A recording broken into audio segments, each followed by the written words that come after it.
Case number 2002 CF 6796, the state of Florida versus Demorris Hunter, state. Rich Busman, State's Attorney's Office. Ronald Lee, Attorney's Office. Defense. Ted Moreira on behalf of Mr. Hunter. Yeah, that's on behalf of Mr. Hunter. All right, the record should reflect that Mr. Hunter is present. Good morning, Mr. Hunter.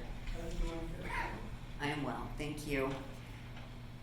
I understand that Mr. Hunter has 11 years and 6 months credit for time served. Does that sound accurate?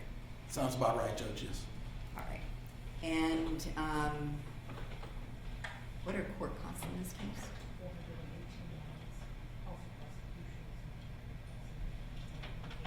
They're court appointed. All right. I don't know if you heard that. Court costs are $418. Cost of prosecution is $100, and cost of defense is $100. I will impose those and reduce them to judgment in light of the conviction.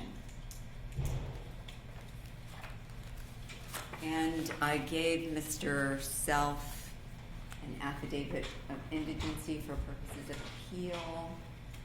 It has been signed. I will appoint the public defender to represent Mr. Hunter on the appeal.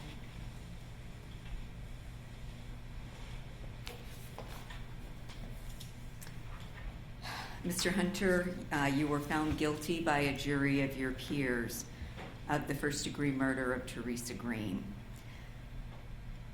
A review of the aggravating factors and mitigating circumstances reveals that the state of Florida has proved 2 aggravating factors beyond a reasonable doubt, and the defendant has proved 7 non-statutory mitigating circumstances.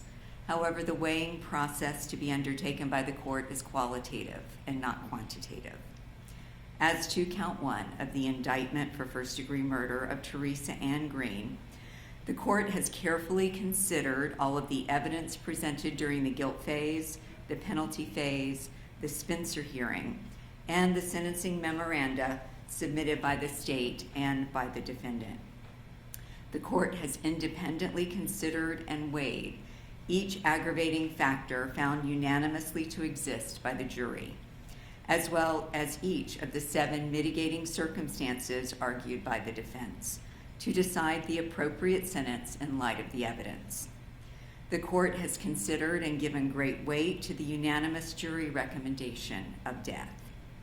Having considered and weighed the existing aggravators and mitigators in a qualitative and not quantitative manner, and being mindful that a human life is at stake, the court finds that there are sufficient aggravating factors to warrant the death penalty, and that the aggravating factors far outweigh the mitigating circumstances and support the recommendation of the jury for a sentence of death. Demorris Andy Hunter, you have not only forfeited your right to dwell among us as a free man, but by your actions and under the law of the state of Florida, you have forfeited your right to live as well. The court concludes that death, as recommended by the jury, is the appropriate sentence in this case.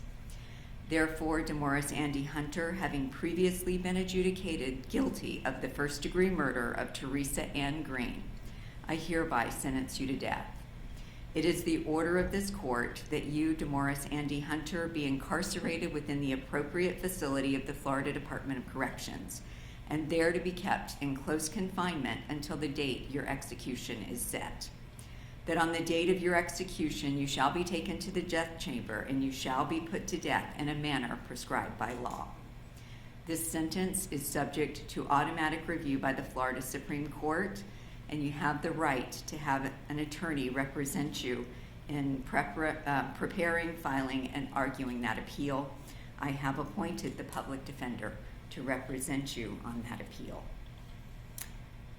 Mr. Hunter, may God have mercy on your soul. A copy of my sentencing order is available for the attorneys and will be e-filed in just a moment. That concludes the sentencing.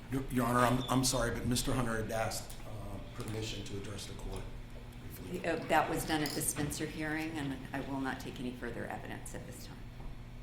Everyone have a good day, and if you want a copy of your the sentencing order, you can approach.